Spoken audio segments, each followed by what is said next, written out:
Well, this is the Self-Helpful Podcast. I'm Kevin Miller, and I'm here to help you and me break down self-improvement and personal development so we can understand, digest, and take action on it to improve ourselves, our lives, and the lives of others.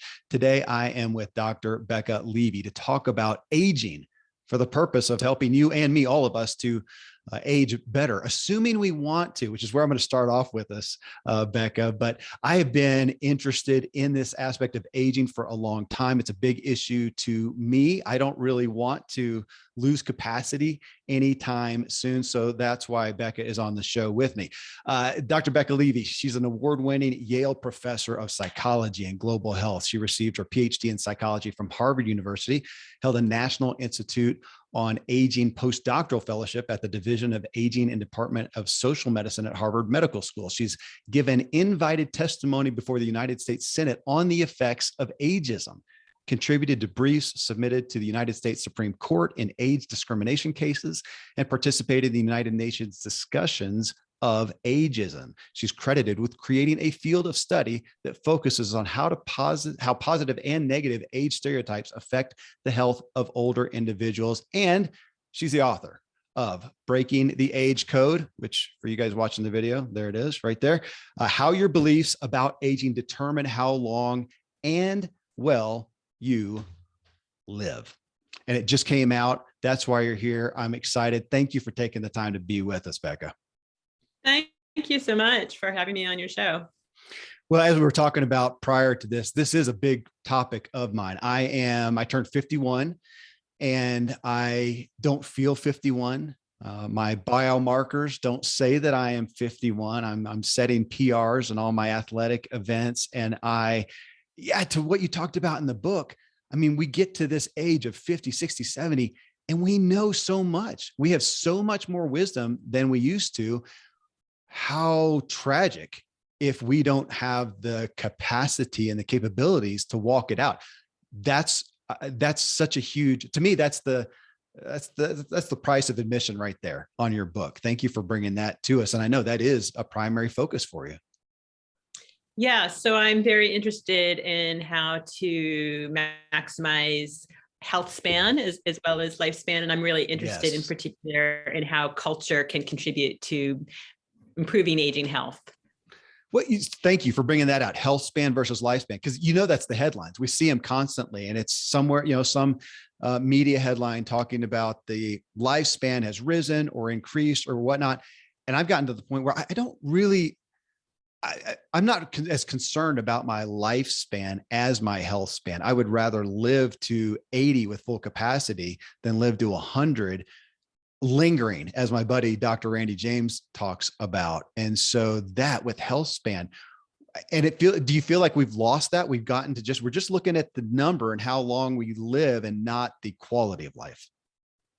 Yes, I think that that's really important to think about both. And that's something that I have found in my research. Both health span and lifespan seem to be connected to these cultural age beliefs. And so that's something that I've been really thinking about, is how can we take advantage of the positive messages about aging that are out there that can benefit health span and lifespan, and how can we try to navigate a world that has a lot of negative messages about aging and try to come out on the other side with the health span and lifespan that benefits us. Yeah.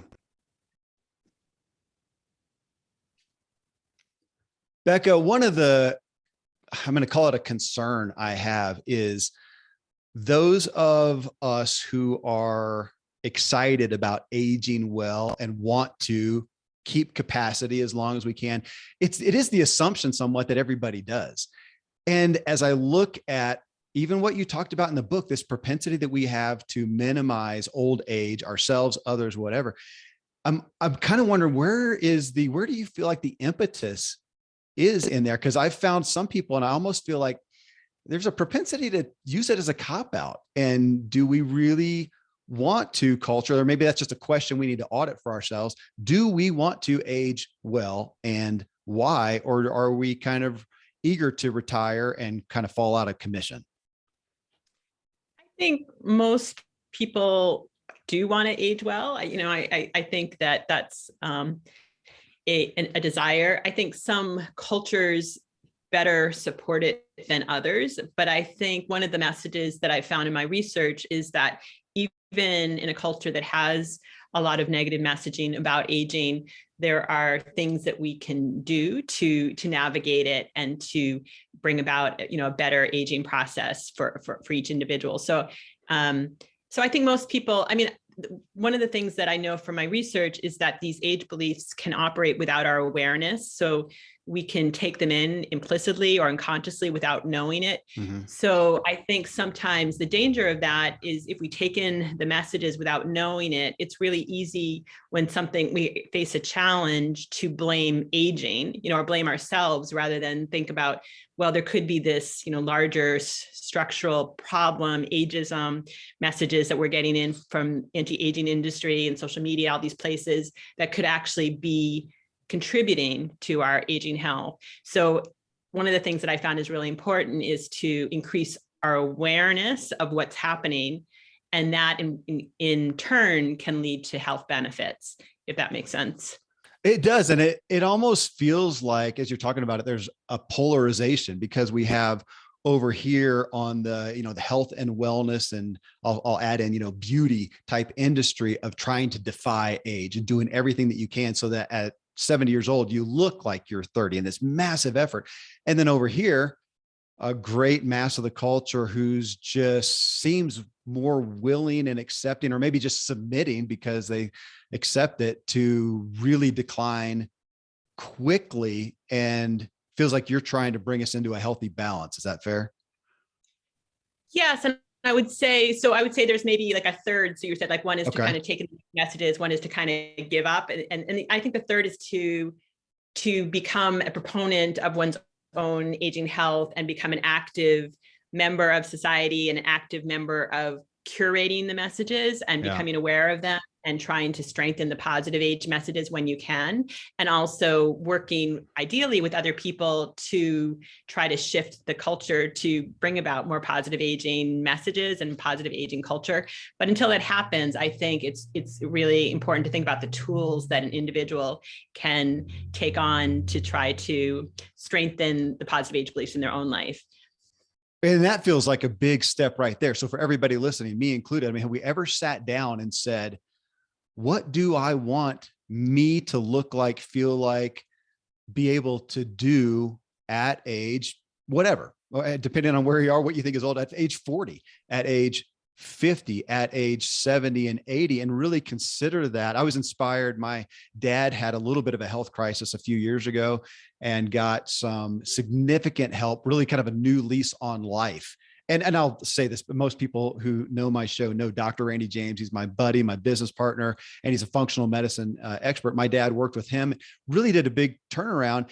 And at 72, I think, he sent us a text. He says, man, I am excitedly planning out the next 20 years of my life. And he's an author, Becca. He's an author, real well-known guy, Dan Miller.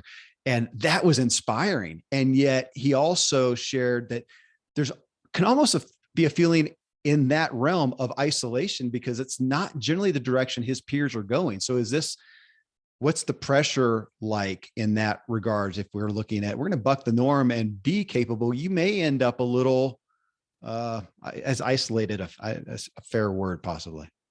Mm-hmm. Well, yeah. So that's a great story, and and that's great, very inspiring that to have that as an example to think about. And so I think there are a growing number of people who are, aging with these really wonderful agendas going forward. So I think part of it is to find ways to connect to people around common, meaningful activities. And but yes, I think, one of the things that I write about in Breaking the Age Code is that at any age, something that we can do is we can develop what's called a portfolio of diverse positive images. And, what this involves is coming up with, say, 5 or so older people that come to mind when you think about older people. And ideally, some are from your own life. There could be your grandfather, could be great aunt. Some of them could be from the general culture. So this could be from leading scientific figures, or could be leading historical figures, leading people in current events. And the idea is to come up with, say, 5 or 6 people, and then for each person, try to think about a quality about them that you particularly admire and would like to strengthen in yourself.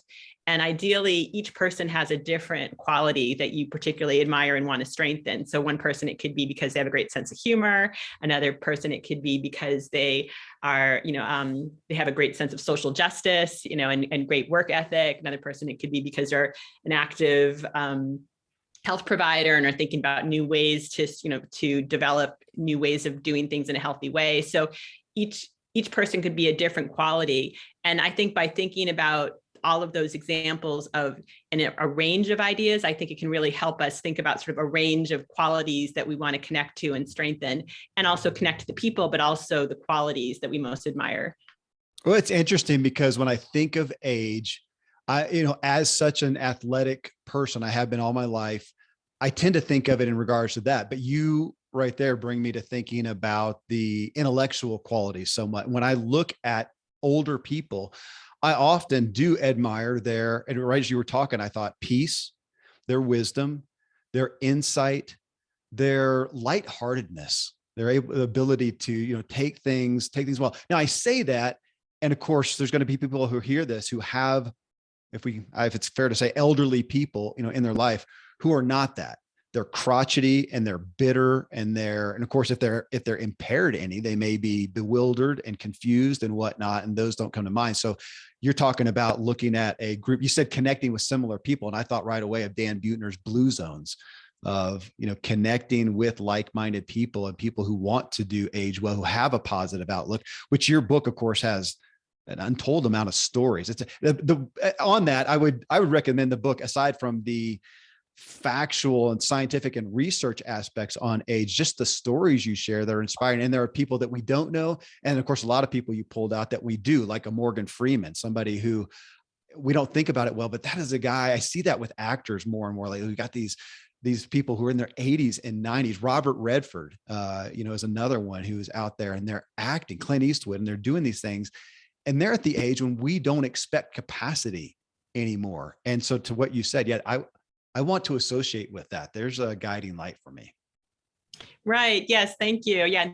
Thank you for pointing out the range of stories. And that was something I loved doing in writing the book, was it gave me the opportunity to meet and think about these wonderful people that kind of gave me the opportunity to call people up and say, like, hey, can I talk to you? Like I gave me I don't know if I would have done it without having the book behind me, but it gave me an excuse to call up and meet the great people. And one of the things, so my background is as a scientist and academic writer. So I'm used to writing from the perspective of, presenting statistics and graphs. Yeah. And so what I tried to do in this book was to try to think about people and stories that could represent the science and show how the science actually works in everyday life. So and that was just a really mind shifting process for me to switch from like the scientific way of thinking to thinking about storytelling. And so thank you for bringing that up. That was really quite enjoyable. And there was, a number of people who, so the premise of the book is to look at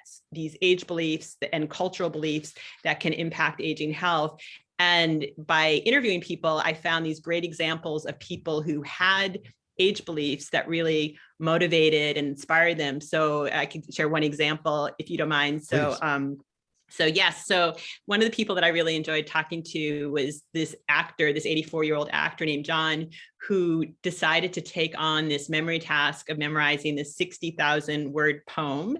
And he did this over, it took him quite a bit of time to learn all of the words of this poem. And then he performed it over a few days in his community.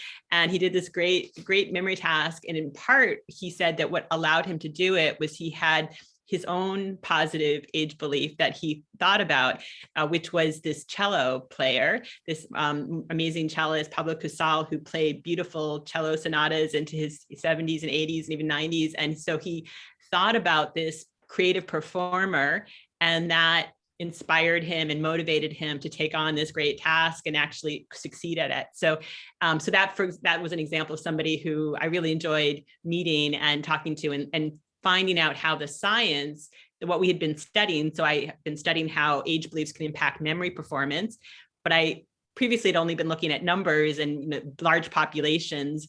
And so it was great to find a person who embodied the process. Well, I do want to speak to you just on the book writing aspect, because as I talked about, I have so many people in my life like you, doctors and scientists and researchers. And you did do such a great job of making it palatable for a guy like me, because stats and graphs would not have related. So you did do that so well. It made me able to engage and relate to the people in there, and it was inspiring. And on that aspect, I'm again coming back to my awareness right now of my propensity to look at just physical health, even mental health, and how to somewhat defy age, that way. And you're calling us over here to, yes. And you speak to all that a lot. And I want to get into that in a minute, but you're talking about the feelings and the emotions about it. And that was a turning point, a turning around, a paradigm shift for me, Becca, in your book, because it actually helped me take captive that word defy. It's not a positive word. It's a negative word, rebel, defy, whatever. And if I'm looking at age that way, I'm still giving it a negative perspective. And I felt you saying, no, how about we give it a positive, do all the stuff you're doing to be well, but how about if you look at it well, say, no, I'm not defying it. I am, what's a better word? I'm embracing it healthfully. That's good? A great point. Yes, I love the point you're making. And I think that it's amazing if you look at some of the advertisements around, particularly around these anti-aging kind of things, and exactly what you're talking about. There are all these verbs that are fighting, battling, defying aging as if it were the enemy. And I think that is actually one of the things which really can distinguish, in a more age positive culture from, more ageist culture or presentation of ideas about aging, is this idea of whether aging is something that we want to fight and battle, or whether it's something that there could be benefits and strengths that come with aging, and something that, it could be something that we accept and realize that there can be strengths at any time in the lifespan that we can look to. There are also challenges at any time in the lifespan that we can look to. But if we want to focus on strengths, there certainly are many that we can look to in later life. You, on the same tangent, reminded me of William Davis. I think it's Dr. William Davis. Also, he's the author of Undoctored. Some people may know his book. I think it was Wheat Belly that he wrote. And in there, so in Undoctored, so I'm reading it, and he has a section where he's talking to, I don't know if it was a patient or someone, about changing their eating habits to a healthy diet. And they say, oh, so you want me to adopt one of these, radical diets? And he says, no, I'm just bringing you back to where we have been historically. It's been a very short time that we're doing fast food and processed food. Historically, we did healthier foods. I'm just bringing you back. Very different perspective on, defying, rebelling, kind of like what we're talking about. And I feel like that's what you've done here, saying, no, you're bringing us just kind of back to, we didn't always view age as this bad thing, as this early thing. And as you so deftly cite with other cultures, like India, for instance, I think you said in the book that we have a 5 times greater likelihood of Alzheimer's than those in India. Did I get that stat right? And they also have a very, as what you said, a very positive perspective on aging. And I think, again, so we're talking about this, or you're speaking against this, really a very short time where we've acted or felt or perceived age in this negative way. Yes, you're right. So, and I love what you're saying about going back to kind of the roots of an idea. I mean, so I think what you're saying does definitely have parallels, what you're talking about, going back to a basic healthy way of eating. And I think going back to kind of a healthy, basic way of thinking about aging, I would agree with that parallel. I think that's definitely a nice way to think about it. So we actually, I worked with a team of students, and we looked at this idea of how our age beliefs are changing in the country over time. And we connected a study using something called computational linguistics, which allows us to take advantage of these huge data sets of language. And what we found was, looking at a 200-year time span in the United States, that unfortunately we've gone from a much more positive age belief to a much more negative age belief in general that has been shared in the country. And so I think, and part of that, I think, is this growing anti-aging industry that's spending a lot of money on advertising, which in turn makes aging something to fear, which can lead to greater profits. If people are scared about getting older, it's easier to want to go out and get these different creams and injections and different things that are going to fight aging. Yeah. So I think they have, and unfortunately, a lot of the marketing is directed at younger people. So I think they're spending more and more money on younger and younger people, which is unfortunate, because I think that's also led to our country going from one of the most age integrated countries in the world to one of the most age segregated countries in the world. And we know that age segregation in turn can reinforce ageism, and ageism can reinforce age segregation. So I think I think there are these negative trends, but I think they can all be reversed. I think that's kind of the positive message of these historical studies, is that nothing's set in stone. There are ways of thinking that it's not intrinsic to being a human to think in certain ways. We are very much influenced by our time and our culture. And if there was a time in a culture, there are these examples of age positive thinking, it means that we can get back to that, or we can develop that and grow that. So that I think that's the positive message, is that there is this shifting ability and we can bring about social change. Yeah. Okay. Well, you stepped on my toes with the creams there, Becca, because not just candid, it's relevant to the story here. My biomarkers. So if folks don't know what that is, so the measurements of me internally, let's say, of my health, showcase me as being a lot younger than I am. And I'm grateful for that. And I feel that, and I'm benefiting from that. And yet I was also a professional cyclist who spent who knows how many miles and hours out in the sun, no sunscreen. I didn't wear sunglasses, anything, just face forward. And back then, I'm old enough now, we didn't wear helmets a lot back then. It was just at the dawn of having to wear them in races when I started my career there. And so for all my health, wellness, feeling good, it's ravaged my face a little bit. And I'm noticing, I've got the bags under my eyes, and I'm getting told this, a lot of sun exposure has really hurt me there. And I bought a cream. So can I just admit that I bought a cream, cause it does matter. I mean, I'm looking at your book right here, your picture's in the back, you look good and vibrant, I'm looking at you now, and it does matter. And so there is I think I want to be, I'm showcasing, sensitivity towards, I want to accept the aging, but we are in a culture that there are, pros and cons. And so it feels again, like you're calling us there's a healthy balance there. And I'm part of the audience. I'm part of your audience right there.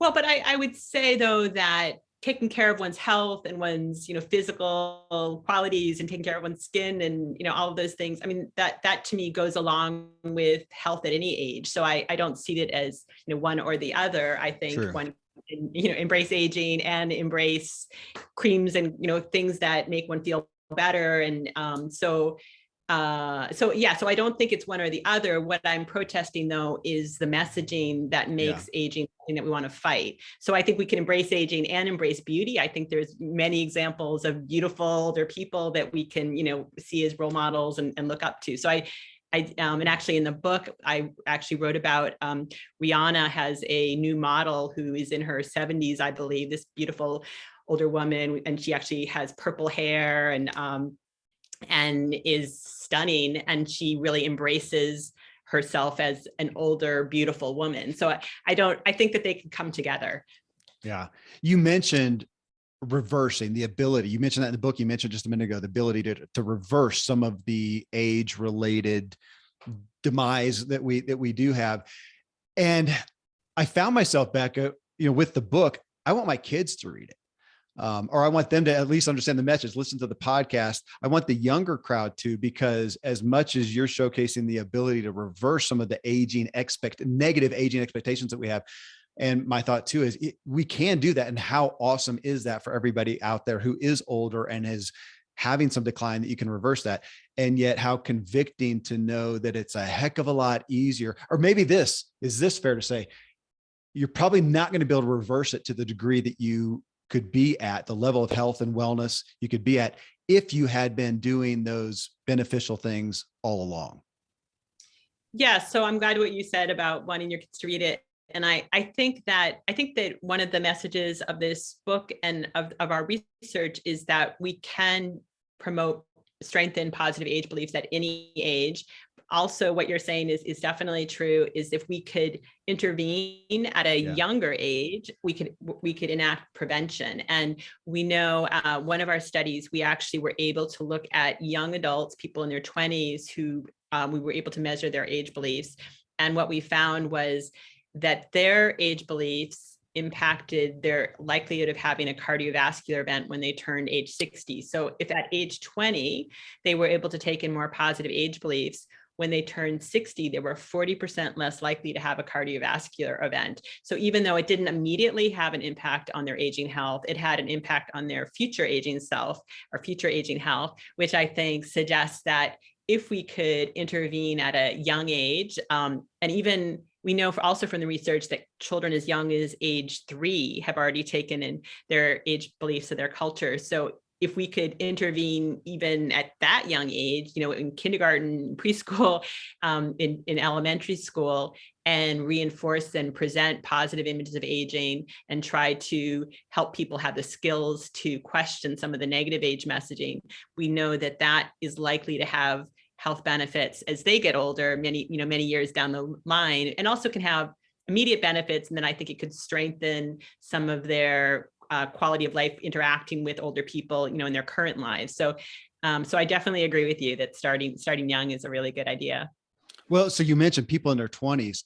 I have a son, Caleb. He's 26 years old, and he recently moved to Florida. He's working at a big hospital, really, really great place. However, he grew up out here with a dad like me. His mom is very similar. She does not look the age that you would expect, look the way that you expect her to. And he's been in somewhat of a blue zone, a bubble, really. My friends, our family members I'm fortunate that it is a blue zone of people who are living well and enjoying life, and they look different, and they're not just accepting the cultural age deficiencies. So he's seen that. Now he goes out there and he's in the hospital, which we know those are not often the healthiest places, even amongst the providers sometimes. And he is consistently connecting with me. It's really increased his own passion for this message, Becca, because he says, I'm blown away. I got people my age, Dad, 25, 30 years old, and they're already talking about the things they used to be able to do that they can't do anymore. And it really kind of blew his mind at first, because he's used to me. I mean, I'm 51. I say, hey man, I set another PR and I did a race and whatever. And that's his context. And now he's got people half my age already lessening themselves. And it comes back. And I mentioned this a little bit at the beginning of the show. And I'm just wondering about the behavioral psychology behind it feels bad even to say, but it almost feels like there's an acceptance of doing this, that we are just open-handed doing to our own demise. And I don't understand it. I think that's it. Why would we want to accept this rapid decline? Why would you want to be 25? Wouldn't your ego even want the opposite of being, man, I am more capable of more. And yet we seem to be earlier and earlier accepting less.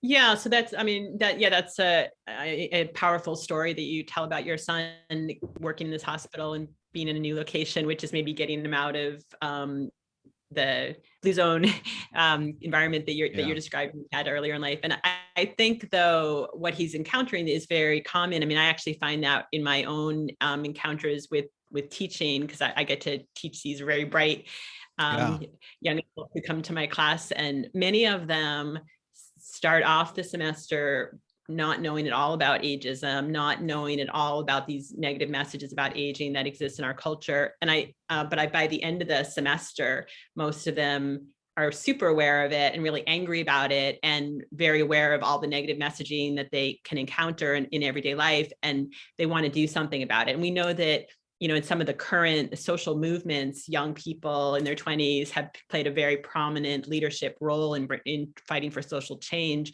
So I think if we could increase awareness of people of all ages, including those in their 20s, and made them, if we increase awareness, I think most of those people would become allies of a social movement to improve, create a more age-just society, but also would become more aware in their own lives of this messaging that you're talking about, and would have the skills to question it and to be angry about it and to say, hey, that is not a great way to describe an older person, describe aging. It doesn't apply to some people I know, doesn't apply to how I want to get older in my own life.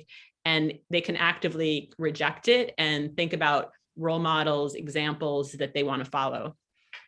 You talk about retirement, and talk more about that on just, I mean, the retirement in America, at least we'll talk about here. I'm not aware of it. You probably are in other cultures more, but here we instituted, if I can say that, retirement in the marketplace, in the workplace. We did that at a certain time period. We did that for a certain age. And as you talk about in the book, there's a lot of people who felt like, are you kidding me? I have more to offer now than I ever have. And I'm supposed to quit work. And again, I'm grateful for the examples in my life, even like my dad, who is, his thought on retirement. And again, I think he's nearing 75, is why would I retire? I love what I do. And what the heck else am I going to do? Why would I retire? And he's so excited about that. But again, that's not cultural. Has the American retirement structure been a part of us accepting and expecting that we now don't have as much to offer mentally, physically, overall, and again, added to that negative perspective? Right. Okay. So yes, so those are great ideas, and something that relates to different ideas in the book. So, I mean, one thing that we know is that there's a lot of ageism in the workplace. So there was a recent poll by AARP, and they found that 3/4 of, or 67% of older workers reported experiencing ageism in the workplace.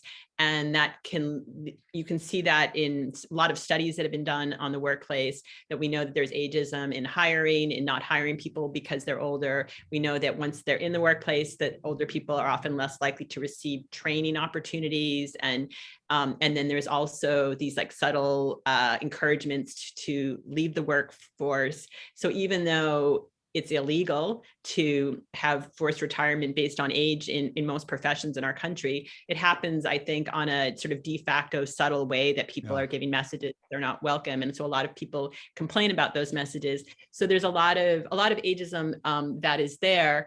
But I would also say that there's also a huge variability in how people think about retirement. So there are some people who I think are really excited about retiring and see that there's meaningful things that they want to do after they retire, and there are other people who who want to stay in the workforce longer. So I think the important thing is that each person has the ability to make that decision for themselves, given all the qualities that all of the things are balancing in their own life. And it shouldn't be because of ageism in the workplace that's forcing people to go one way or the other. It should be because people have personally decided that's where they are in their life.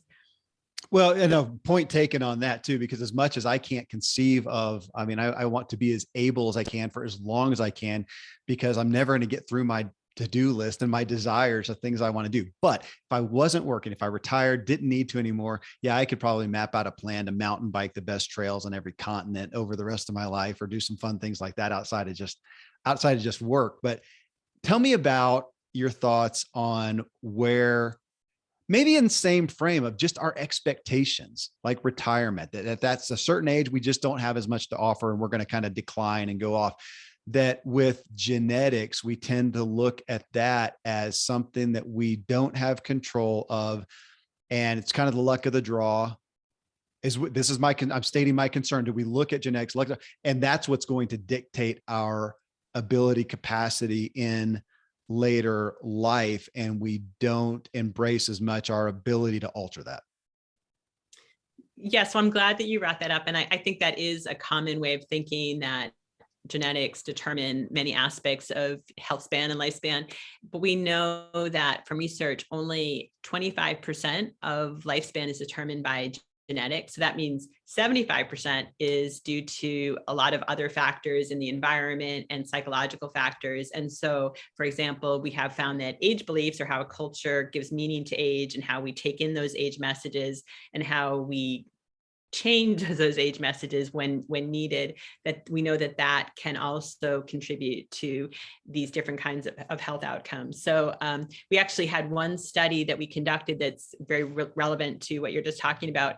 So I was interested in looking at people who are born with a risky gene for Alzheimer's. Yep. And I was wondering whether even in this risky gene group, people who are born with a genetic variant called ApoE4, which makes them at higher risk for developing dementia and Alzheimer's, I was interested in whether even in this group, if they took on positive age beliefs, if they strengthened positive age beliefs in their own lives, could that show that they have a lower risk of developing dementia and Alzheimer's? And that's exactly what we found. We found that even in this high risk genetic group, those who were able to take in strengthen positive age beliefs, they had a significantly reduced risk of developing Alzheimer's and dementia. And it was actually, if they took on the positive age beliefs, their risk was as low as somebody who isn't born with the risky gene.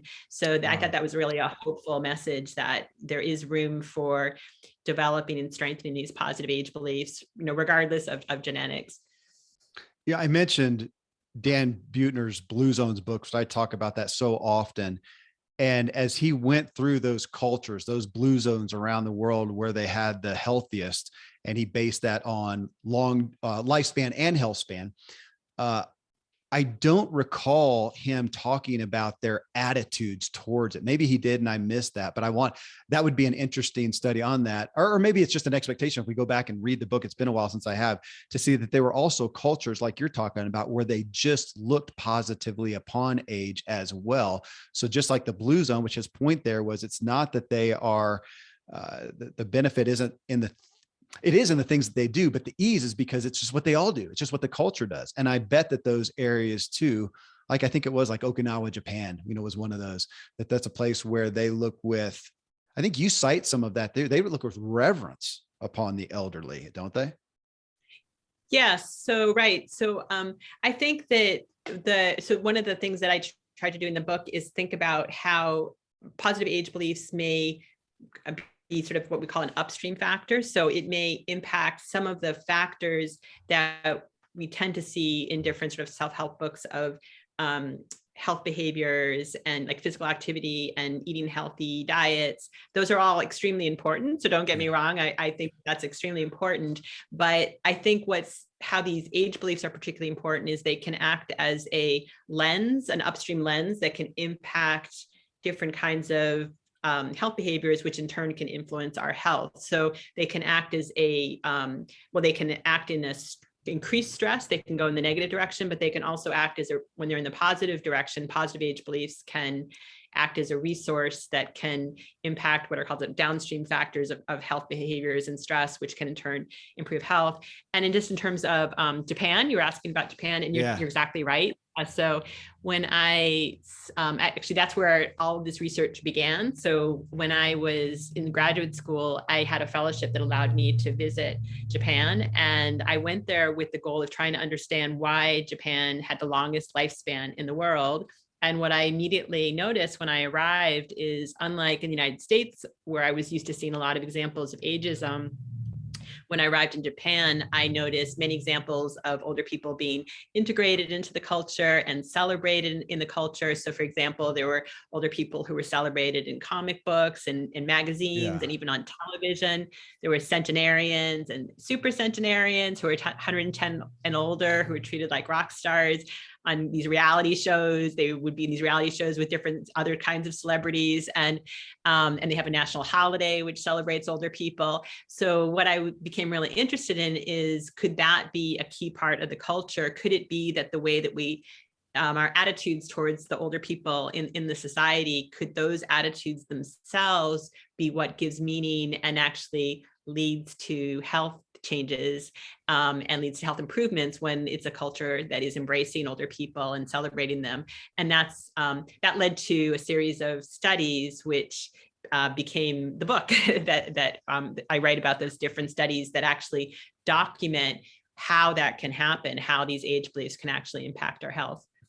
It is interesting looking at the media, which we are as much as ever media run culture, that how seldom I was sitting here as you were talking about that, about the other cultures where they elevate the elderly, to use that word, and how seldom we see it, at least here in America, with a positive perspective on age. Even if we look at movies and shows and whatnot, the ones I was trying to think of usually show some interesting character, but it is kind of an old crotchety person or something like that. Every once in a while, you'll see maybe an action adventure thing with an older actor, usually a male actor I'm thinking of. They've done some there where they're maybe with some positivity, but for the most part, we don't have a place for the elderly. We've kind of set them off to the side, and we don't, that word I use, reverence, is a big word. Man, we are not in a place of revering the elderly. If anything, would you say a word is more of just kind of tolerating?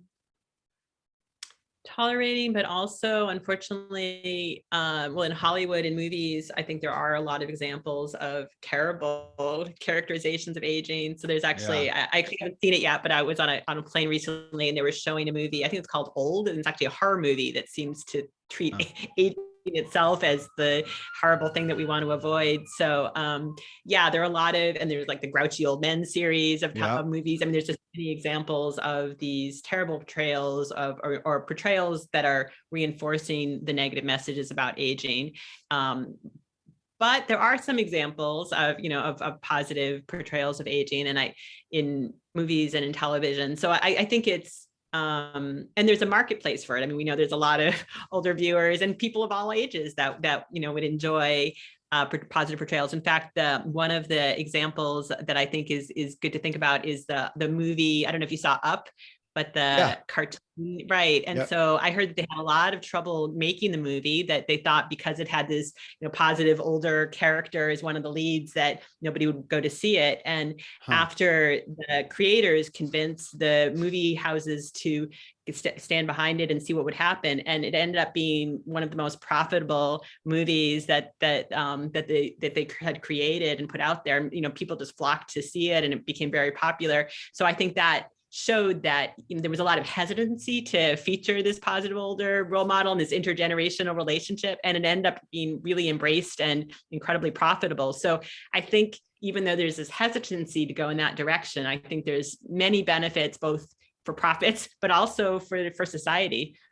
I hope you spawn some more. Yeah, I didn't think about that movie. We watched it. It was great. And you're right. Totally. It's very good depiction, positive depiction of somebody who is older. You mentioned again, you keep saying that, the positive portrayal, and I'm just convicted. I'll be talking about this more about, my own perspective has been defying, and how that is still not a positive portrayal. And, to what you said a minute ago too, with the, the attitudes we have, I was hearing you talk in my paraphrasing of the attitudes, not verse, but attitudes and actions. And you're kind of, it almost felt like you were saying one begets the other.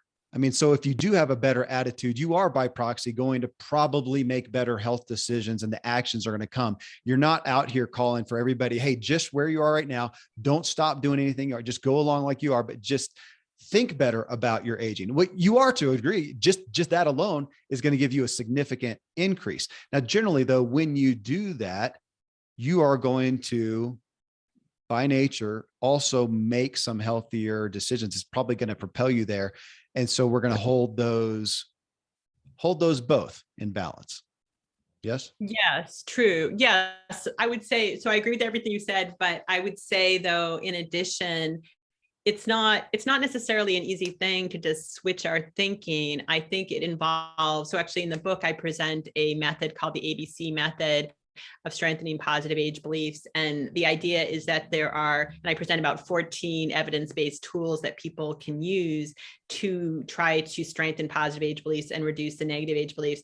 But because they are so prominent in our culture, it's not an easy change. I mean, ideally, we would change society. We would bring about a more age positive society with an age liberation movement. And that would, hopefully that will happen soon. Yeah. But until that happens, I think it takes a lot of active work, but I think people can do it, and it can happen fairly quickly if people, want to do it, and it can happen at any age. I think the tools of becoming aware of these negative messaging, as we've been talking about, and then looking for positive role models, positive examples, things that we want to strengthen in our own lives. I think that process, and we also know from habit research that, it's not that, I think it's something like if you do a habit 3 times in a row, that it becomes more ingrained. So I think there's a certain number of times that one has to kind of practice this change, but I think it can come about. And that's, I think, what's important.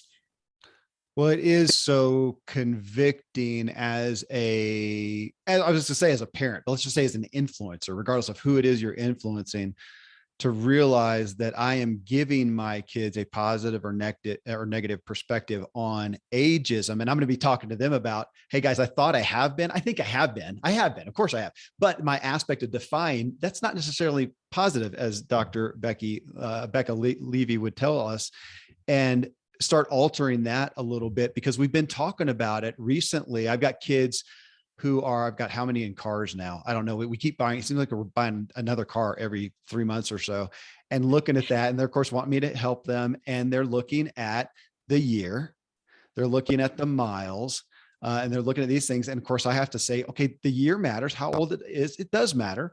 The miles do matter, but the wear and tear and the use of it matters just as well. And we've gotten some incredible cars that are older with high miles that are just primo because they were taken care of so well. And conversely, we have one recently that was later model, not as many miles, but I think it was used and abused a little bit as well.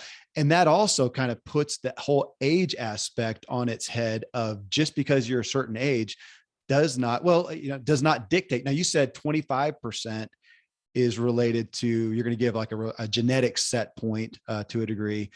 Then is it fair to ask you now we're looking at your, I don't know a better word than your wear and tear, the use of yourself is I don't know if we can put a percentage to it, but why are we not taking that into context as opposed to, no, you're this age, this is what you should expect?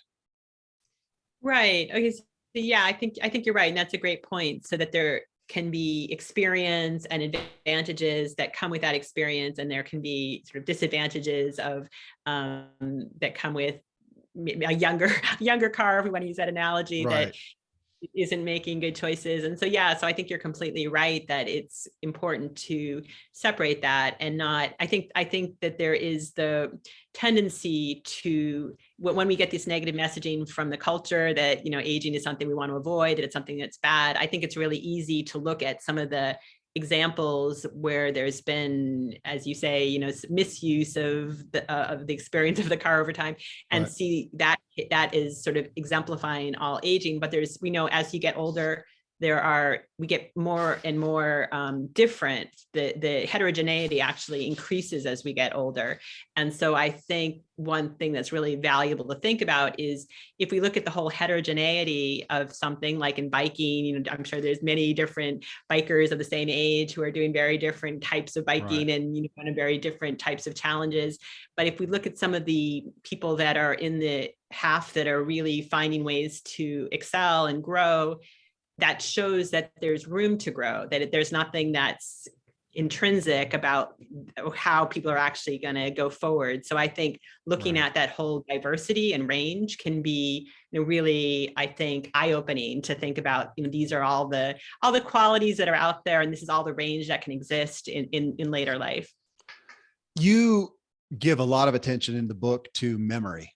And that's got to be one of the hottest topics with aging, it seems like. And when we get into cognitive decline and dementia and Alzheimer's and whatnot, is memory. And again, our expectations. So here, I don't know if I've talked with this more than, it was one person that kind of came to mind with one of my kids.